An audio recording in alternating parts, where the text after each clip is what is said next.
Hi everyone, Paul here from familywheels.ca with another car review for your growing family. And be still my beating heart, this week we are in a station wagon. And if you're a regular viewer of the channel, you know I love a good station wagon. In fact, we've got a Volvo station wagon as our daily driver. And this week we're looking at the new 2017 Audi Allroad, thanks to the folks at Glenmore Audi who got us set up in it this week. The Allroad's been around since 1999, but we've seen various incarnations of the vehicle since then. In fact, the original Allroad was based on the A6 platform. Well, along the way, it actually got moved over to the A4 platform, and new for 2017, we've got a slightly wider, slightly longer vehicle that's still based on the A4. Gives you that extra ground clearance you're looking for if you want a bit more of an off-road capable wagon, a bit more rugged styling as well, which puts it squarely into competition with the Volvo V60 Cross Country. If you're looking for something a little bit bigger, there's the Volvo V90 Cross Country, or of course the BMW 3 Series wagon. But here's something that hardcore Audi aficionados are just a little bit concerned about with this latest Allroad, and of course the upcoming Q5 is going to have this system as well, and that's that these two vehicles are now using the Quattro Ultra all-wheel drive system. This is the same all-wheel drive system that we've seen in cheaper, lower level Audis for a while now, and these hardcore Audi users are saying, hang on, wait a minute, this is one of the big selling features of these cars is their amazing legendary all-wheel drive system. Don't mess with it. But as you can see here this week, we've got snowy, icy roads here in Calgary. We're going to have a chance to cruise around in this thing and see if in fact it can do well on these wintry, more slippery roads, and also put all of our standardized tests through this vehicle too to see how it stacks up. So stick around. It's the new Allroad this week on Family Wheels.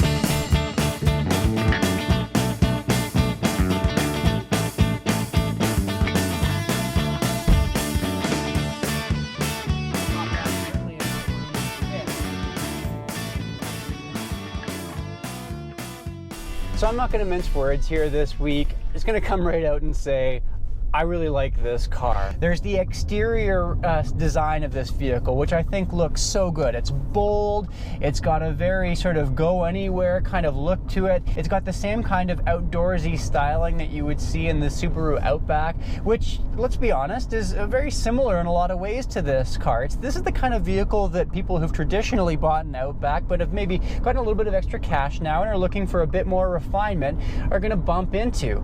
I like when you step inside, the refinement continues in here. It's a very similar interior to the one that you're going to find in the Audi A4 sedan. In fact, you'd be hard-pressed to find any differences at all, but it's super clean. It's super just trimmed and pared down, and there's a certain confidence in that that has to come when you choose to have such a simple interior, because it can't hide behind flashy gimmicks or really showy interiors. Instead, it's so simple that you've got to know that your materials are good, your fit and finish are excellent, and Audi's got that in spades. And while the price in the new Allroad has gone up, so has what you're getting in terms of standard kit in this vehicle. There are three possible trims to choose from in the Allroad. There's the comfort package at $47,500, the progressive trim for a few $1,000s more, that's where we're in here this week, and then there's the top of the line technique package, which is about $55,500. But you know what? What you're getting for that $47,500 price point is pretty good. You're getting leather seats, heated front seats, a big panorama sunroof, 3-zone climate control, push button start, a proximity key, you're getting an auto lift rear tailgate, and of course Audi's amazing Quattro all-wheel drive system. Bump up into this progressive package, this mid-trim, and you're getting navigation included on this larger 8.3-inch infotainment system screen. You're getting a heated steering wheel, and you're getting a backup camera. Although I'm not thrilled with the backup camera in this vehicle. It's a little bit grainy, the visuals on it are a little bit funny. It's kind of difficult to see what you're looking at back there. But Glenmore Audi says the package they by far sell the most of with the Allroad is the Technique package. That's the top of the line trim, and it's giving you that amazing virtual cockpit that we first saw in the Q7 last year that absolutely blew my mind. It's such an amazing interface, completely digital, completely customizable, and gives you so much information right in front of the driver in the instrument cluster here. Really cool system. We've also got heated rear seats, a bird's eye view camera for parking this car in really tight parking spots, and we've also got rear cross traffic alerts. So as you're backing out of a parking spot, you don't see a car zipping through the parking lot really quickly, the car is going to alarm and tell you, hey, slow down, there's someone right behind you.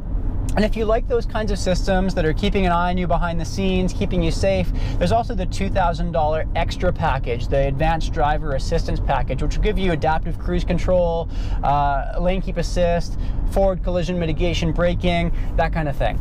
And then other packages that are popular that you can add on include the Comfort Seating Package, which gives you ventilated seats, slightly more adjustable seats. But honestly, these standard seats that we've got here in this tester this week are already amazing. And I don't often talk about this, but the headrests, whew, it's like putting your head on a down pillow. It's totally amazing. And then there's the Sport Package as well, which is giving you, you know, a blacked out roof liner. It's giving you bigger wheels, sportier kind of pedals, but it's not giving you any difference in terms of how this vehicle's been tuned. It's not going to be sport tuned any differently. All trims of this car have the same 2-liter turbocharged 4-cylinder engine on board.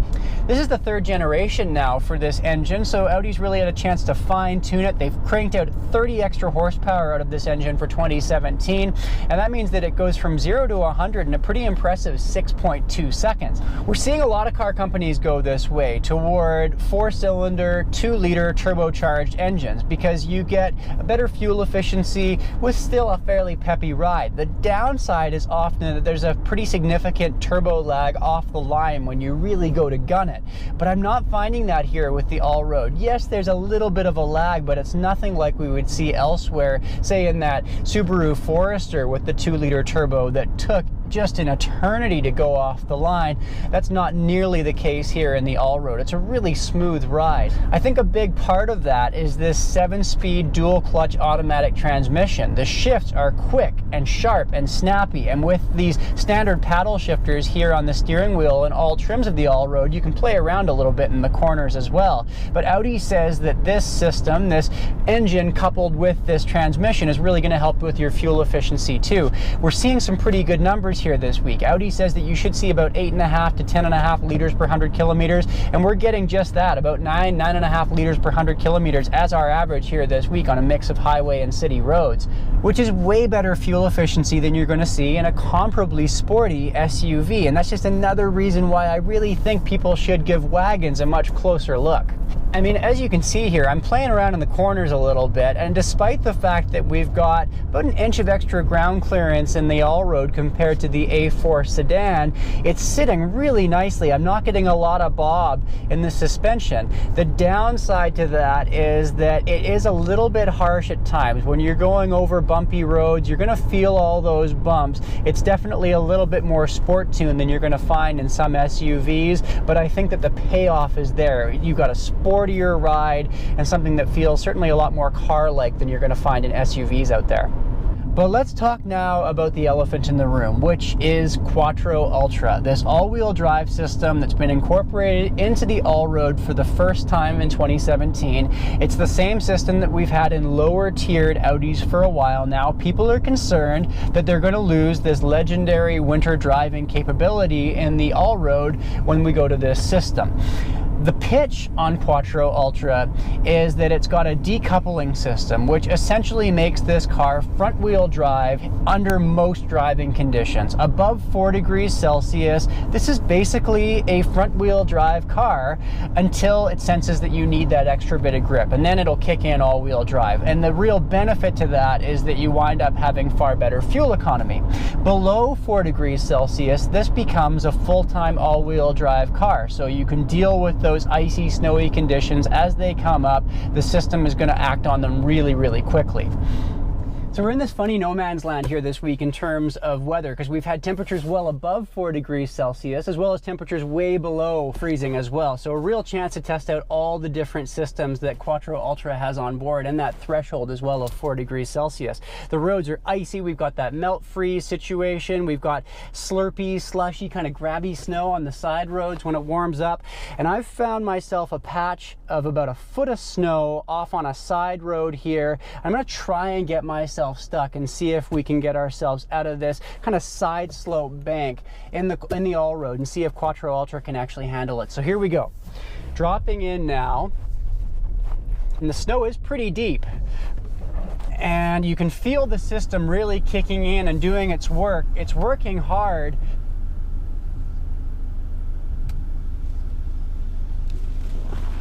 And we've gotten out without issue. Really, if I had any concerns about Quattro Ultra at all, they've really been put aside this week. And if you do want that more traditional kind of Quattro drive feel, there's drive select functions as well, standard on all Allroads. So it means that you can select off-road mode, dynamic mode, comfort mode, and really tune in the driving experience to the way that you like it. If you go for dynamic mode, it's a bit of a sportier driving experience, or off-road mode, then it means that you're going to get more power to those rear wheels, and again, give you slightly more traditional rally car kind of feel. So for 2017, every possible dimension for passengers in the Allroad has gotten bigger. The wheelbase on this car is 1.5 centimeters longer for this model year, and the result is pretty darn comfortable space up front for the driver. In the back row, it's still a little bit cramped for really tall passengers. I'm 6'2". You can see my headroom is just about to max out here, and my legroom isn't bad, but it's also not hugely spacious either. I like these plastic kick plates on the backs of the seats. That's going to help keep the leather from getting badly scuffed. And then also the 3-zone climate control that comes standard on all trims of the Allroad is adjusted right here for rear passengers. Now, as I mentioned earlier, the comfort seating package is an option in the Allroad. We don't have that here in our tester, and the real plus side to that is that since these aren't ventilated seats, Audi hasn't thrown those pinhole perforations into these seats either. They can be showy, and they're really a favorite thing for car companies to put into their vehicles right now, even if the seats aren't ventilated. But we don't have to worry about all those pinholes filling up with stuff here in this standard seating package of the Allroad. That's great news for families. So while the Allroad is a little bigger in terms of passenger dimensions for 2017, certainly a bigger second row than you're going to find in the 3 Series wagon or the Volvo V60, they have robbed Peter to pay Paul just a little bit here with this latest generation, because the trunk capacity has been decreased.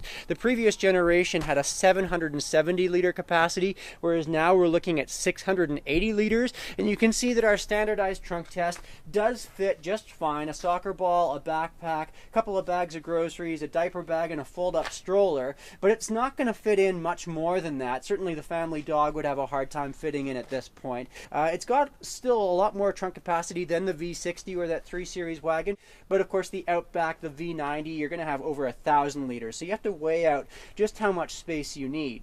Now, speaking of family dogs, there is this screen here that can come up and down for the family dog, which is really handy, and the seats do fold flat by pulling this lever right here. Although it's not a completely flat load floor, you can see that the seats do rise up just a little bit. It would be nice if it was a bit of a flatter surface for loading big items. We have a 40-20-40 split, so if you do want to put skis down the middle, you can do that quite easily. So our next test here comes specifically requested by Jordan, who I know has been waiting for the Allroad review for a while now. He wanted to really know how rear-facing car seats would fit in this vehicle, and I'm pleased to report that it's going really well here. We flipped that car seat around, and you can see here that according to our measuring tape, we've got about 11 inches of legroom. Audi's done that by sloping off the glove box. Rather than having a more vertical glove box, it means that you're going to have a lot of extra room for your shins. And even for a tall guy like me, I don't know how tall you are, Jordan, but I'm 6'2". I've got good headroom, and my legroom's really good as well. That's a real pleasant surprise, because it's not exactly a roomy back seat when you compare this to some of the larger SUVs out there, but for rear-facing car seats, you're good to go in the Allroad. But since I'm sitting up front here, let's take a second to talk through something I'm not so crazy about, and that's the infotainment system interface. I like this large 8.3-inch screen, super clear on the higher level trims of the Allroad, but all commands are put through this dial system down here with these buttons that you use to toggle through the various screens. If you want navigation, you go like that, telephone like that, media like that, and then you use this dial to put in whatever channel it is that you want and that sort of thing. And I'm finding that I'm looking down a lot more than I'd like, because it is down here by the gear shifter and taking my eyes off the road a little longer than I'd like. Here's another thing that seems a little odd, and that's the placement of the volume knob. Why is it way down here over toward the passenger side? It seems like after such a well-considered interior that there are just a couple of little things in here that seem strangely placed. Well, I gotta say, the Allroad really is tugging at my heartstrings here this week. It's got so many of the things that I personally look for in a car when I'm shopping around. It's just a little bit different. It's got really interesting exterior styling. It's got that bit of extra ground clearance so you can go off a back road and get on a bit of an adventure with this thing. Yet interior refinement is excellent. You've got room for your family in the second row, the dog in the back, and this 2-liter twin turbo is really fun. I expected good things from it because I've driven the previous generation of this engine around before, but coupled up with this 7-speed dual clutch automatic transmission, this is a really winning combination. And this Quattro Ultra system really has proven itself here this week as more than capable on these icy, snowy roads that we've been dealing with. But what's interesting is that even though it's got all of these features and really would make an excellent choice for families looking for a more refined all-wheel drive car, it's actually slightly older buyers, according to Glenmore Audi, who are getting into this thing and coming in and buying it. Couples in their 50s and 60s. I say if you're looking at the Q5 and you want something that's just a little bit different, stands out from the crowd, take a look at this Allroad because it's certainly worth at least a test drive. But now it's your turn to chime in. What do you think of the new Allroad? What do you think its downfalls are? And what do you think it got absolutely right? Leave a comment right down there. Subscribe while you're at it, and then head over to familywheels.ca for our full report card on this car in bullet point form. Next time I see you, we're in the 400 horsepower twin turbocharged Lincoln Continental. That's the flagship car from that company, but will it be all right for families? That's the big question. Let's see how it does. That's in a couple of weeks from now. Until then, thanks for tuning in, and we'll see you next time.